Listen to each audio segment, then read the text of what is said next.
Friends, ఈరోజు మీకు నేను కరివేపాకు పచ్చడి చూపిస్తున్నాను. అంటే ఫ్రెష్గా ఉంది. నేను చెప్పాను కదా, స్పెషల్గా ఏమి ఆ రోజు ఏవి ఫ్రెష్ ఉంటాయో వాటితో చేస్తాను. అంటే మనకి నచ్చినప్పుడు తినాలి అంటే నిలవ అవుతాయి, అవి వచ్చినప్పుడు తిన్నాయంటే ఫ్రెష్గా ఉంటాయి. అది అందుకని దానికి కొంచెం కరివేపాకు, చిన్న ఎండుమిరపకాయ ఒక్కటే వేశాను, కారంగా ఉంటుందని.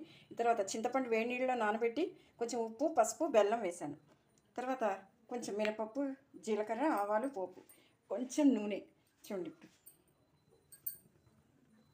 జీలకర్ర మీకు ఇష్టమైతే వేయచ్చు. సామాన్యంగా కరివేపాకు, కొత్తిమీర వేసినప్పుడు ఇంగు వేయం.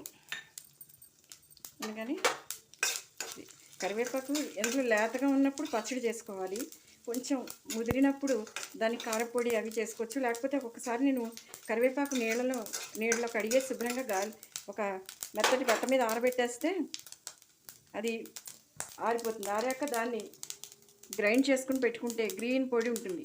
ఆ పొడి ఎందులోనే వేసుకోవడానికి చాలా బాగుంటుంది. దోశలకి వాటికి కరివేపాకు కంటే అలా పొడి వేస్తే గ్రీన్గా కనిపిస్తాయి దోశలు. ఇప్పుడు పోపు వేగింది, కరివేపాకు వేస్తున్నాను.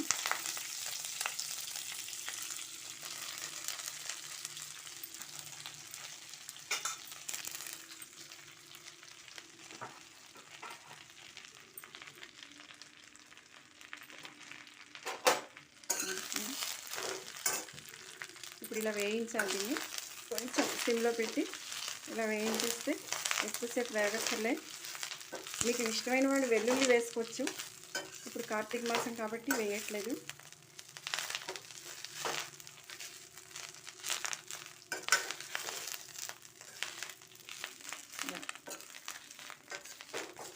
సామాన్యంగా ఆకుపచ్చ వాటిలో కెరోటిన్ ఎక్కువ ఉంటుంది, కానీ కరివేపాకు ఇలా పచ్చిది తినడం వల్ల, మళ్ళీ ఉట్టి పచ్చి కరివేపాకు తినకూడదు, అది విషంతో సమానంట.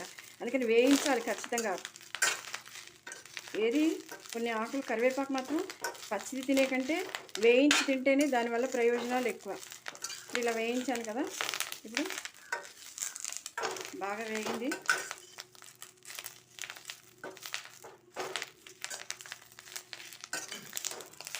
సిమ్లో పెట్టి వేయించుకుంటే మాడిపోకుండా ఉంటాయి. ఇలా వేయించి, అన్నీ తెలిసినవే ఏముంది అనుకోకండి, కానీ ఏదో ఒక్క పాయింట్ అయినా మీకు కొత్త తెలిస్తే అది నాకు తృప్తి.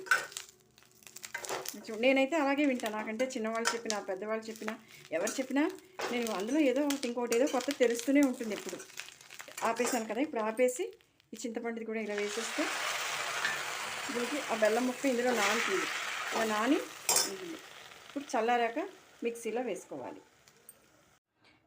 ఫ్రెండ్స్, ఇప్పుడు చూడండి, ఇది గ్రైండ్ చేశాను. ఇలా పచ్చడి ఇలా వచ్చింది. ఇప్పుడు దీన్ని డిష్ అవుట్ చేద్దాం. కొంచెం ఎప్పుడైనా నోరు బాగుండనప్పుడు ఇది ఏ కాలం తిన్నా హాయిగానే ఉంటుంది పచ్చడి. కావాల్సిన వాళ్ళు ఇంకొంచెం ఎక్కువ కారం కూడా వేసుకోవచ్చు. ఇది నేను ఫ్రెష్ ఆకు వల్ల చాలా గ్రీన్గా వచ్చింది పచ్చడి. ఇది దోశలకి బాగుంటుంది, అన్నంలోకి బాగుంటుంది.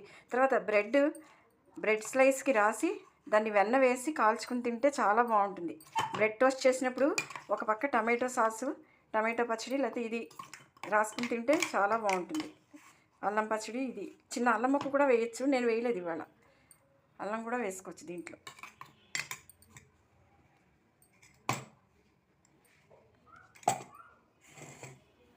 ఫ్రెండ్స్, చూశారు కదా,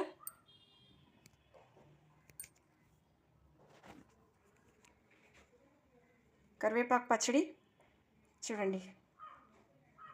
taste guarantee. Have a nice day.